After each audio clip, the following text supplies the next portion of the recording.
Salut, c'est Matt, bienvenue dans cette nouvelle vidéo. Aujourd'hui, je vais te parler d'un bouquin qui a changé ma vie, Atomic Habits. C'est parti.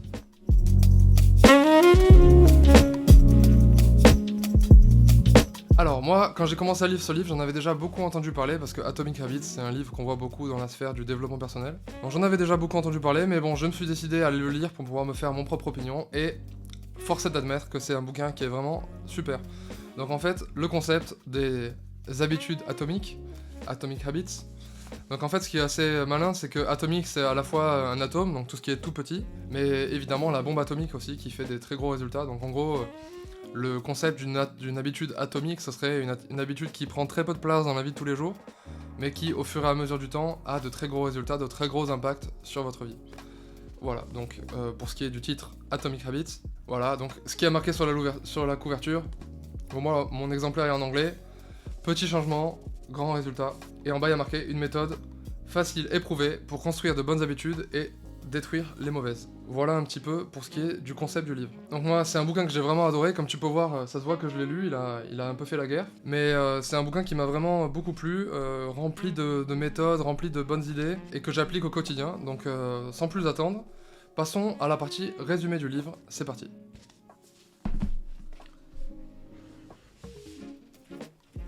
I am filming a YouTube video. See you. Have fun, hein. See you. Ciao, guys. J'ai des amis à la maison en ce moment et donc j'essaie de filmer une vidéo avec eux, donc c'est pas évident. Ici, je vais te faire un résumé. Donc le bouquin est très long, il fait combien de pages? Il fait 250 pages. Mais le but de cette vidéo, c'est de te faire un petit résumé des idées qui m'ont le plus marqué. Voilà, pour essayer de te transmettre un peu le concept du livre et te donner envie de le lire en entier. Le premier gros concept que j'ai noté, ça s'appelle les habitudes composées. Donc le concept des habitudes composées, ça va être d'aller connecter des habitudes ensemble. Donc par exemple, en créant une routine matinale, c'est le truc le plus courant. Donc ça va être par exemple, tous les matins je me lève, je vais me brosser les dents, ensuite je bois un grand verre d'eau, et je vais m'étirer dans le jardin, par exemple. Donc l'idée, voilà, c'est que au lieu d'avoir juste une habitude, on va les connecter ensemble et en faire un groupe d'habitudes qui est relié. Et donc en faisant ça, ça augmente énormément les chances de faire toutes les choses de la liste, plutôt que de les faire une par une.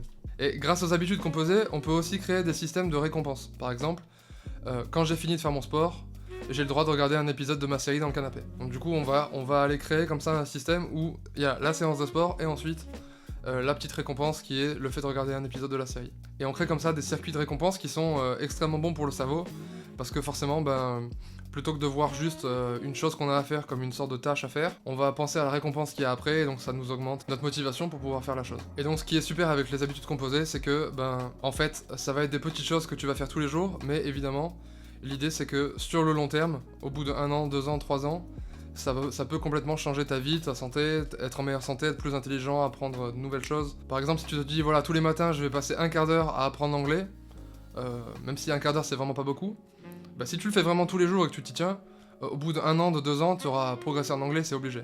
Et donc, tout le concept du livre est là.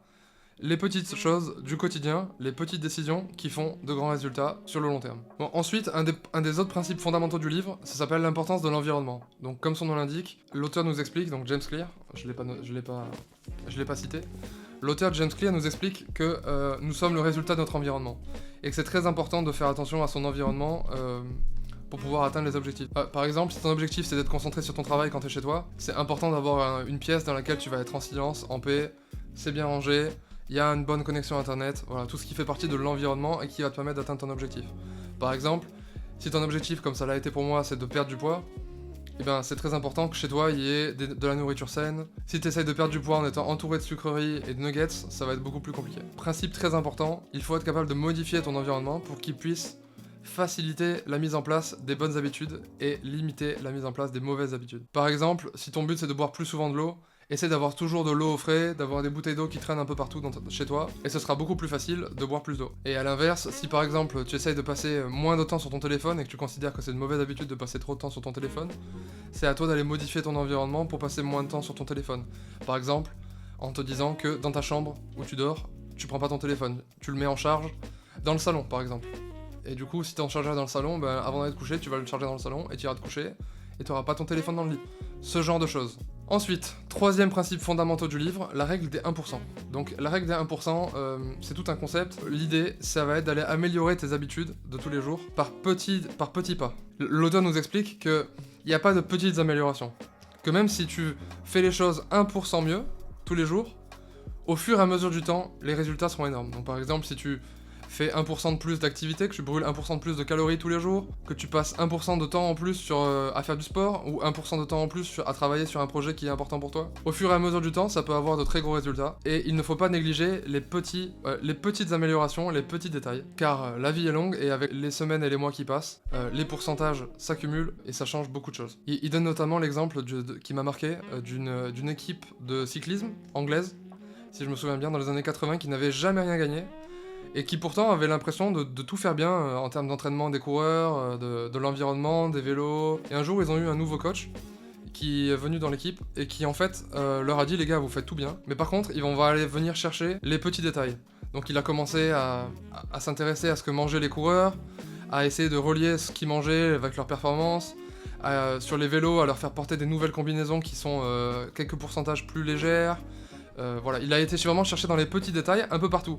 Et en fait, si on prend chaque chose qu'il a été faire sur l'environnement, sur la tenue des coureurs, sur le vélo, sur leur style de vie, sur l'entraînement, les heures à laquelle ils se couchent, ils se lèvent, si on prend une chose isolée, ça paraît insignifiant et on se dit c'est pas avec ça que tu vas aller gagner des championnats du monde.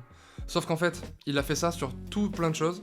Et donc tout ça accumulé, ça a fini par créer une différence, et donc ils ont été champions du monde l'année suivante. Donc tout ça pour dire que j'ai bien aimé cet exemple parce que voilà, je pense qu'il encapsule bien le concept, qui est que certes, c'est pas parce que tu te lèves un peu plus tôt le matin ou parce que tu manges un petit peu mieux. En soi, juste une petite chose, c'est pas ça qui va changer ta vie.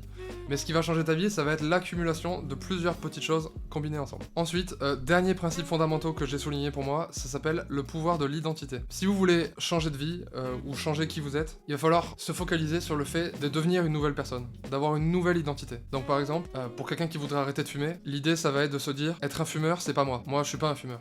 Moi, je suis quelqu'un qui fait attention à sa santé, et donc je ne fume pas. Je ne suis pas un fumeur. Plutôt que d'aller dire je vais essayer d'arrêter de fumer, ou il faudrait que j'arrête de fumer, ou je vais arrêter de fumer, voilà. Allez passer dans l'identité. Bon, c'est un concept un petit peu plus abstrait, mais j'espère que j'arrive quand même à me faire comprendre. Pour quelqu'un qui voudrait perdre du poids, au lieu de se dire je veux perdre du poids, plutôt essayer de se dire je suis quelqu'un qui est en forme. Je suis quelqu'un qui est en bonne santé. Et donc, dans la vie de tous les jours, j'aligne mes actions sur mon identité, sur qui je suis. Donc, voilà pour ce qui est des 4 principes fondamentaux que j'ai retenus de Atomic Habits. Si ça t'intéresse, je t'invite évidemment à l'acheter, à le lire en entier. Un bouquin que j'ai trouvé vraiment super, plein d'exemples, plein de petites bonnes astuces, et également de méthodes. Ce que j'ai trouvé super aussi, c'est qu'à lire, c'est très digeste. C'est découpé en plein de petits chapitres, donc tu peux te dire, je lis un chapitre par jour, ça fait une quinzaine de pages environ. Et une des choses que je peux dire de ce livre, c'est qu'il a un vrai impact dans ma vie de tous les jours, lorsque je prends mes décisions, de me lever tôt, de me brosser les dents, quand est-ce que je regarde mon téléphone, etc. etc.